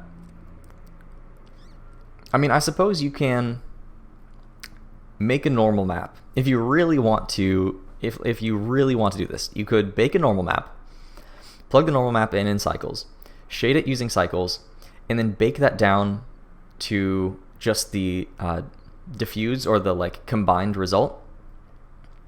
So yeah, not just the diffuse, but you'd light it all around using just a very white world setting, and have maybe a light shining down from the top just to give it a little bit of shadow and stuff. And then bake that out, the result, as just one texture. You could do that, but that's a lot of trouble. Then it's probably easier to learn how to paint than to do that every time. And I definitely recommend, yeah, at least giving it a go. We have one exercise on the site that I think would help if you do the axe texturing exercise for the fundamentals of texturing, which we'll update these fundamentals with 2.8 stuff in the future. We'll be working on that pretty soon. But if you do that exercise, it kind of shows you how to fake some of those three-dimensional details just by painting. And that way, I mean, it looks better, it works better, and it'll save your game. Okay. Question: if you make separate objects to keep geometry simple, then doesn't it cause issues when animating or deforming meshes? I guess that is why I kept them together. Yeah, that's true. It can. It can if they have different weights. So you need to make sure that the weights over on the mask are the exact same, are set to 1 as the weights underneath, and that should help. But yeah, you are right. That is one very good reason to keep them connected. Oh, and answer the question: every separate mesh is a new draw call. When speed is essential, you want a few draw calls per frame as possible. Okay, so for anybody who would know the answer to this question, my question with the draw calls is that per mesh group? If it's one object, you have all of these different meshes in one object, is it still multiple draw calls per part of the mesh? Because that definitely would change things a bit, and that totally makes sense. So that is very understandable. But if it's per object, then... But I guess for transparency... Okay. Thank you for pointing that out. I like that. So far, you're the only one, which is cool. It's weird. We're talking about subdiv for a mobile game in the first place. It has become a bit nonsensical. I mean, yeah, but we already talked about that. And really, I want to figure out this sharp corner business here before we get too far. And I think I have a solution, but I want to go through here. You'd bake an AO map and use that as a guide to paint the colors. That's a great idea. I like that. Part of this was just me modeling, but I wanted to use for a game, but practicing my modeling skills in general, I was hitting roadblocks on the standard model. This will not fly as a game as is. Okay. All right, so let's keep looking at this sharp corner because I think that's an interesting problem and something that obviously I didn't solve right away. So let's try also doing triangles. So usually we don't want to do triangles because they create pinching, but if we are specifically trying to create pinching in one area, then it makes sense that, you know, why not give it a shot? So let's try it. Let's just connect these two, hold shift, connect those two vertices, hit J, and that did not quite do what I wanted it to do. That overlapped. So let's just use K, use the knife tool, bring this down, and bring that in. All right, let's see what that does. So if we have that, go to object mode. Okay, so it still creates this awful pinch there here on the edge. Excuse me. As far as I know, yes, about draw calls, but it could be wrong. Okay, yeah, no, that totally makes sense with the overlapping meshes. Yeah, cool, thank you.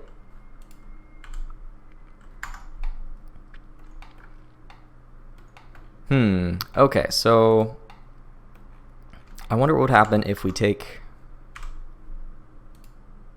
that. That's going to create some nasty pinching, and it doesn't help.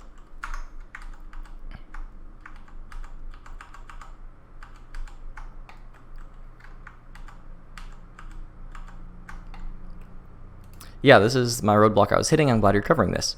Well, me too, though I wish I would have looked at this before I started streaming. I looked at most of the other stuff, but I guess I missed that part. And so I will try to do this on the fly, but so far I've had limited success. Okay, so what else can we try? Let's sit here until we get this. So we don't want to create too many edge loops running all the way around the model. One thing that we could try is just using creases. Usually I try to avoid that whenever possible. Let's just turn on subdiv there just so we can actually see what's going on. We can turn on the mean crease. And there we go. But again, we're going to get that same pinch right in there. So let's try creasing a couple things.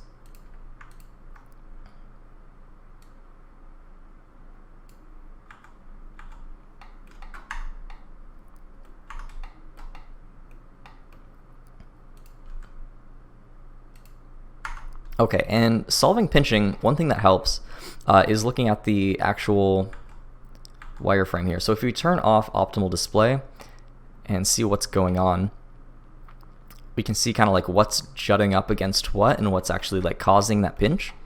So if we zoom in, it's just the taking the turn. It's the stuff that's like coming up from here and just kind of like cramming right into that area. So if we found a way to pull this out a little bit more, then that should help.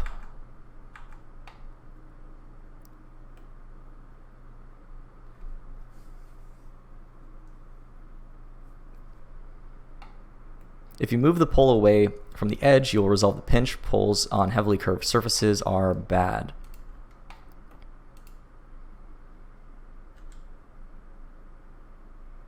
That will help. Okay, so thank you. I feel like you have you've answered most of the questions here on the stream. You should be streaming too. All right. That's good. Okay, so before we crease that, let's find a way to move this pole over. But even that really requires adding an edge loop. Like we could physically drag this up and over, but I don't really like that result either. Now we have this edge loop that like goes all the way around this helmet. And this is another interesting thing. Okay, so we have an edge loop that runs all the way up or around here and then up along the horn. And this seems like it should follow along down here. If you really want to trace the entire helmet, it shouldn't take that turn and go up that way. But let me just try to smooth this out a bit.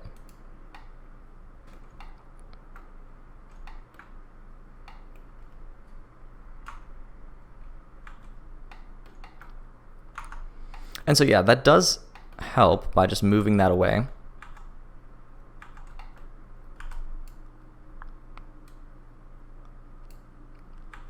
But it's still not ideal.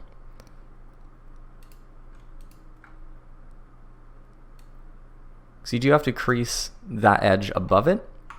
And what that's going to do, geez, too many shading options. It'll cause this kind of pinching there. And I don't like that either. So I guess the question is, how do we get a sharp corner here on like the bottom, but a smooth transition on the top? I don't know if we can do that.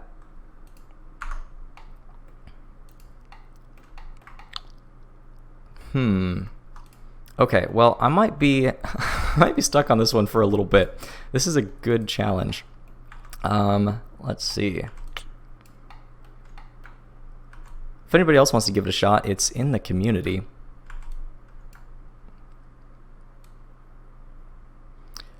I don't really need smooth on top.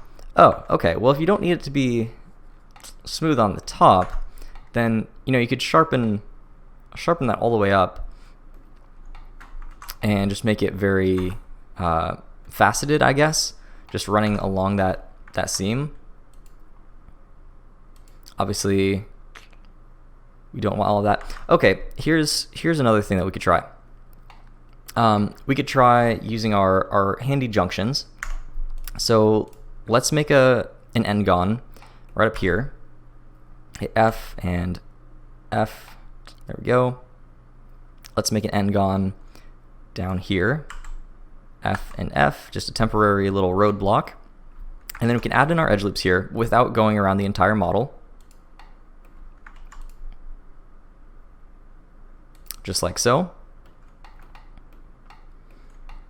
And then once they're up here, we can kind of move them or slide them apart so it's not as pinched. Here we go. This feels right. Whew.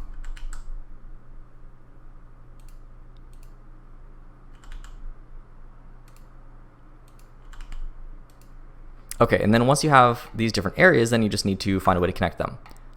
There we go. Okay, so it's still a little bit weird because we have that n-gon and that looks pretty weird. And it's still a little bit pinched in this area, so it's not super ideal.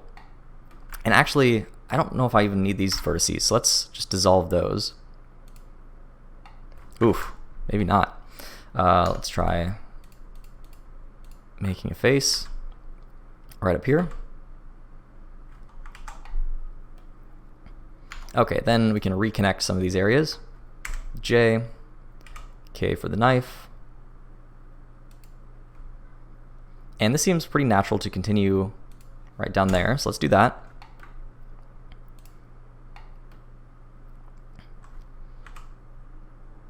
This one we can probably take towards the middle here. Make a couple quads like that. And over here we still have an n-gon to work with. But we haven't solved what to do on the bottom either. So let's do that first. But that shading looks pretty decent so far. Okay, so let's connect the very bottom. Ugh, I gotta like go all the way under here. Is this edge loop? Where does this go? Okay, so I can't just delete that edge loop, unfortunately.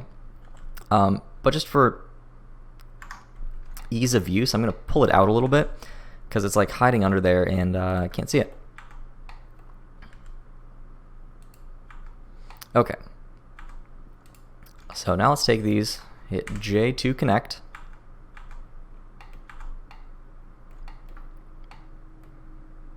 I'll turn off subdiv for the moment. Oh, here we go. Okay, so if we enter our knife tool again, I'm going to make this little triangle here. Then I can fill both these faces, so we make one quad. So we're going from 3 edges to 1, and then now I can try to find a way to connect this.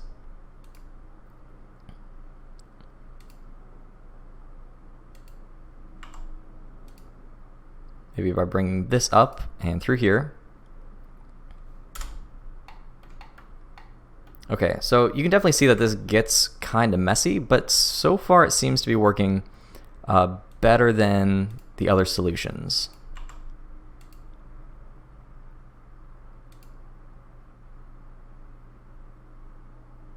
Okay, so I'll just pull that over. That'll make a triangle temporarily. Okay, so that definitely made a mess here at the top, but I bet we can solve this. Now I'm determined. We gotta do it. But let's see if this works just in general.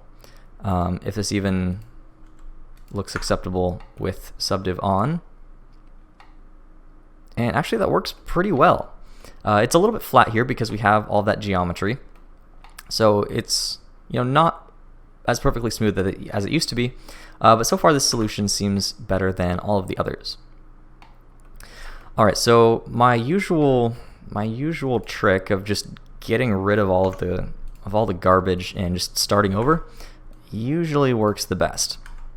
So let's just take everything that we don't really want, hit F, make it one big n-gon, and then we can just reconnect the different stuff that we need. So this edge loop really should go all the way down through the middle. So let's put this back. That's a pretty easy one. And making an n-gon really just helps you look at it in a different way. Helps you be, at least I find for me, to be a little bit more creative and not get stuck in the same trying to do the same thing over and over again, or finding new approaches and stuff. We can also dissolve these vertices we don't need.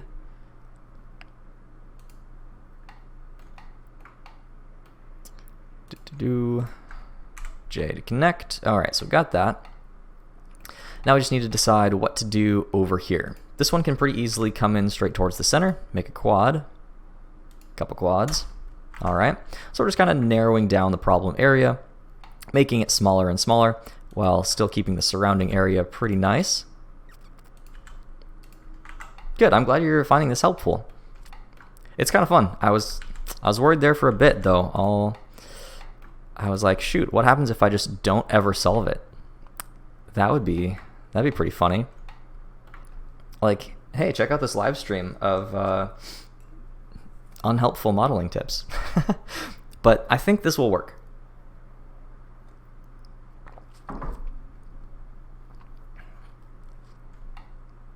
I bet even models from Hollywood movies have pinching in them and triangles. Yes, absolutely, that is true. Okay, so let's connect that there. I think we don't need these to be as close to each other, so I'll slide that out a little bit.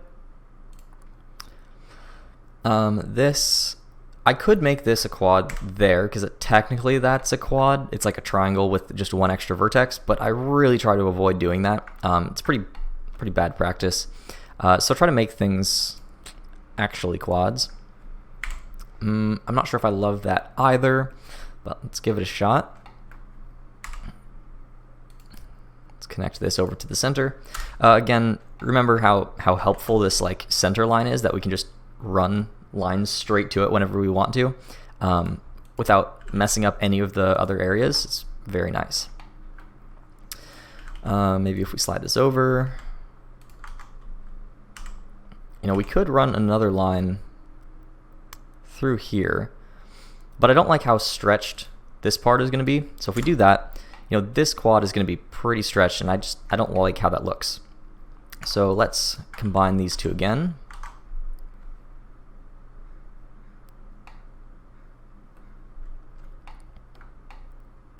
When in doubt, click F to F it out. That's pretty funny. I like that slogan. I support that. All right, let's slide these over.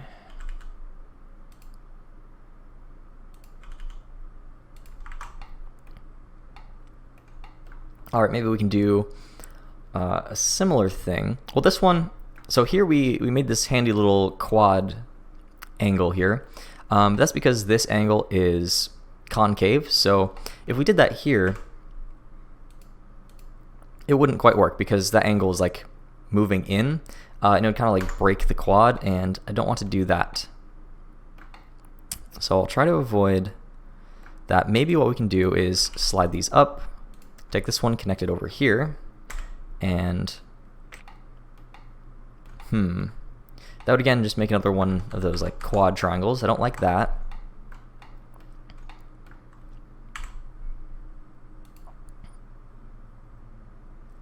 We could try introducing something here,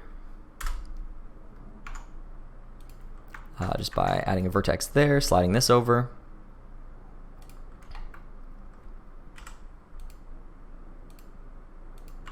Okay, this is starting to feel decent.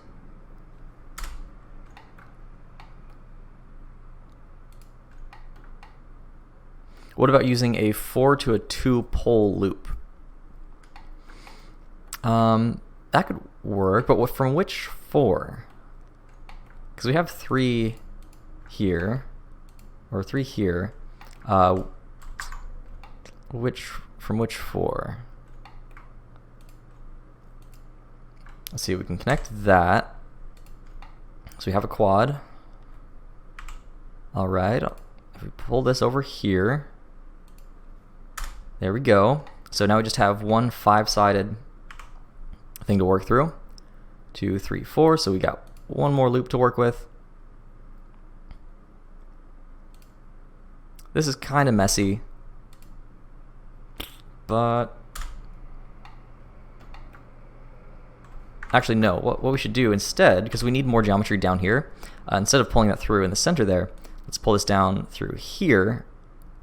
Better outline this like little dip here. And there we go. Whew, okay, what an ordeal.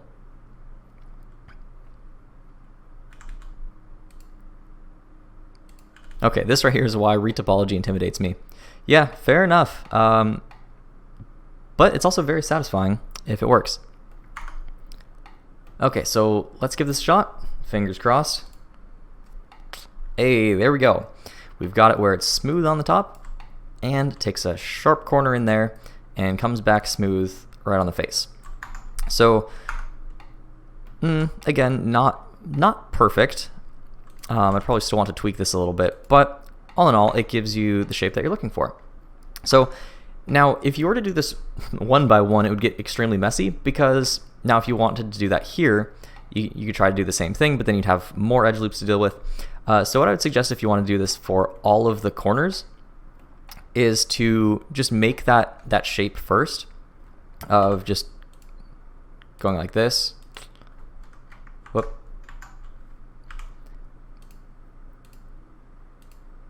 Like so. Doing that around every single corner, and then trying to connect all the topology after you have that done, once those vertices are in place. Because otherwise, if I try to do this now, that would influence this area here, and it would just be too much to deal with. So sharpen all that stuff first, then smooth it out, and there we go. Another edge loop would have been my solution. Yep, I think that would have worked as well. Retopo is a scary thing.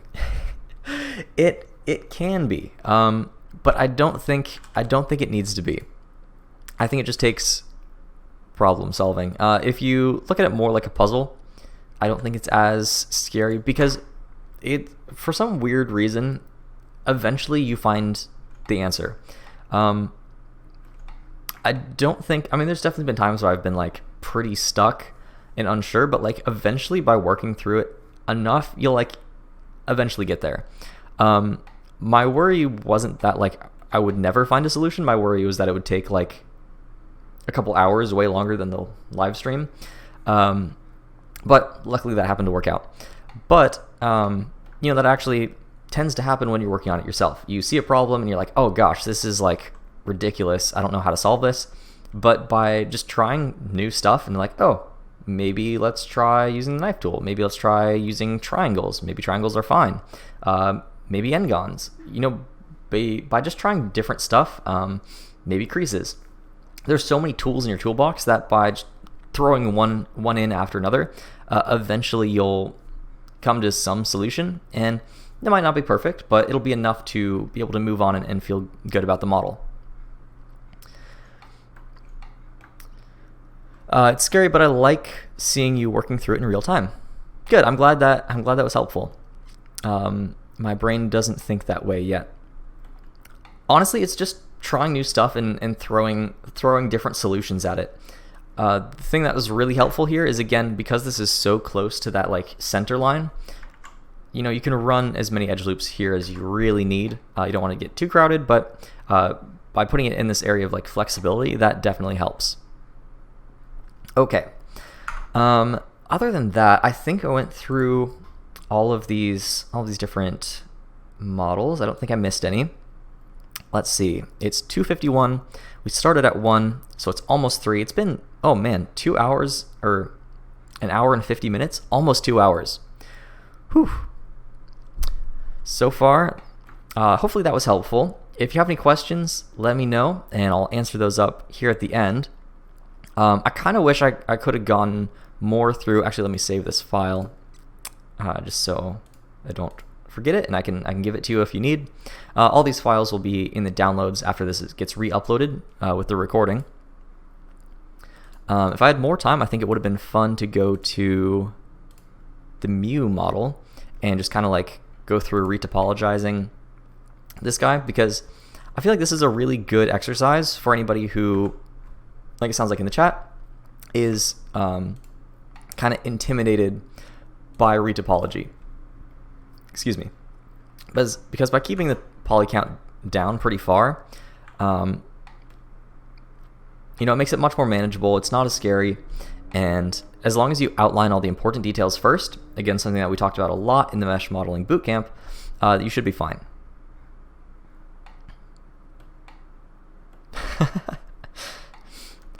So if there aren't any further questions for the next, I don't know, maybe we only have like 3 or 5 minutes. I'll just keep working on this while you guys are in the chat. I'll answer any questions that you need, and then we can call it a day. But yeah, I'll be working on another modeling course. So right now I'm working on a first-person animation course, and you might have seen like previews for that on Twitter if you follow that. And so that will be coming out relatively soon as I finish editing it. And then from there, I'll make another Fundamentals of Modeling course, but this time with 2.8. So that'll be the next thing. So if you find anything in the original Fundamentals of Modeling that you think like, this should be changed, this should be tweaked, let me know, and I'll add that to the new course as I make that, because that should be pretty fun. Sean says you got to get back to work. Thanks. Oh, glad you could make it. Thanks for coming all the way from work and taking the time out of your day. I'm glad you could be here to see, and hopefully that was helpful. And you can grab the model later. Cool. Okay, let's do the like hidden wire thing on this, because honestly that looked pretty good. Still not ideal, but it looked better than before.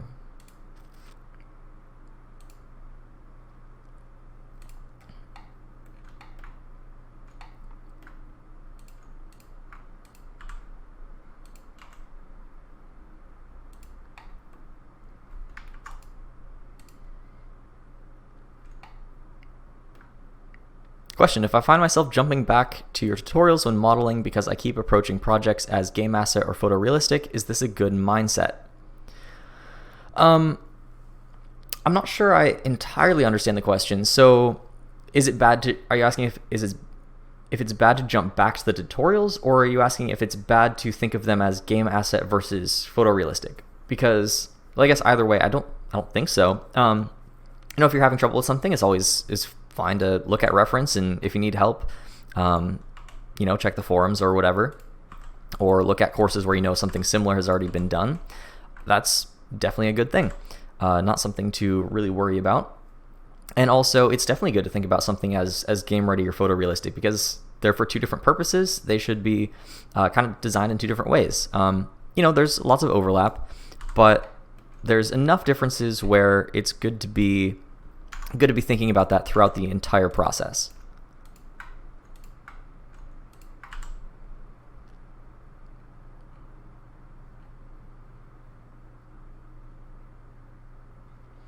Bye guys, see you later.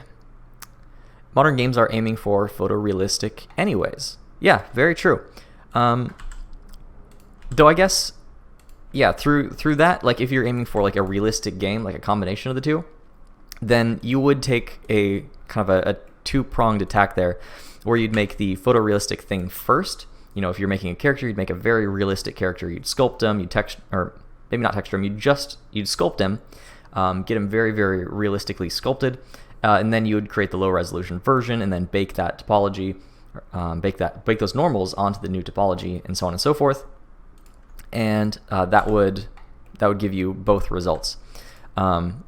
But again, you need to know ahead of time that that's what your plan is, so that you don't model things that you don't need to model. In that example, it's going to be a very realistic game, but maybe you don't need skin poor detail on the model when you know that you can easily add that much faster in Substance Painter, for example.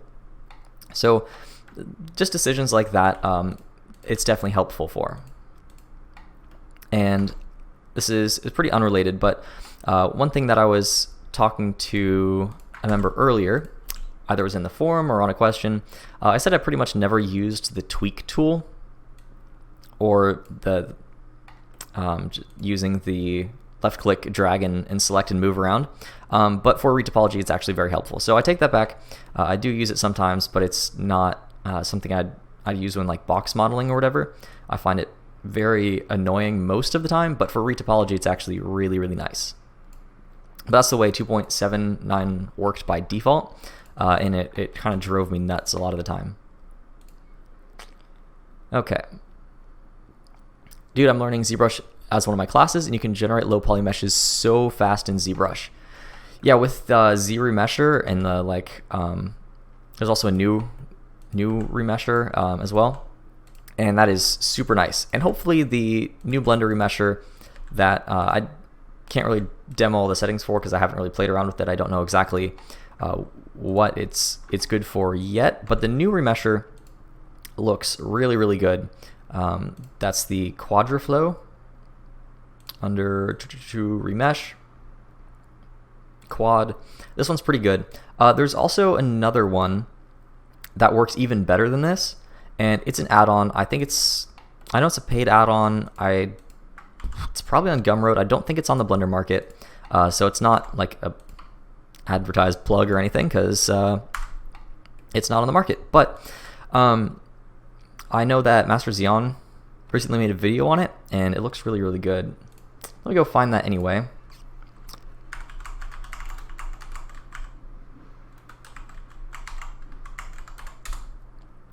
Let's see what it's called.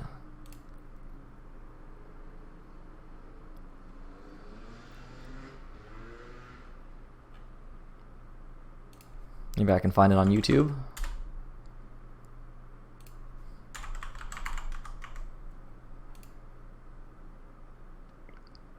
Quad Remesher add-on. Here we go. After this wonderful advertisement. Okay, so it's probably a link.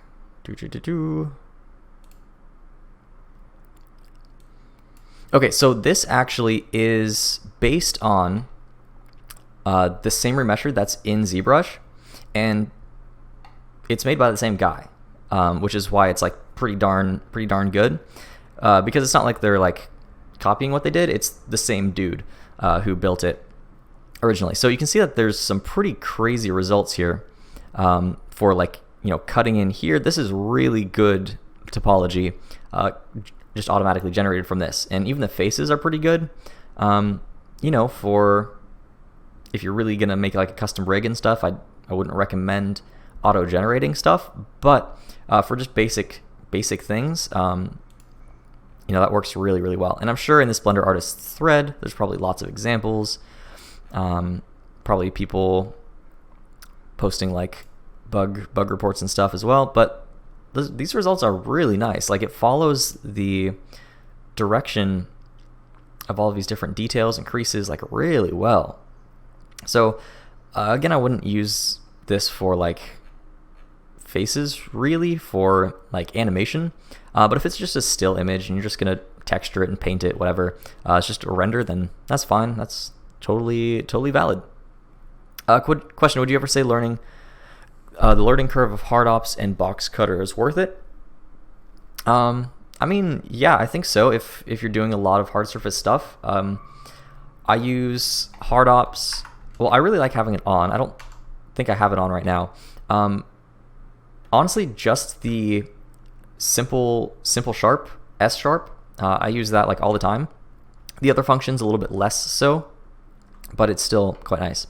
Oh, that's what it was reminding me of. The reason I don't like using the in front as much is because it like hides his eyeballs. If you like move around, it looks like his eyeballs are just invisible, which is weird. I don't know. So hopefully there will be a good like retopology view in the future, but maybe that's really nitpicking.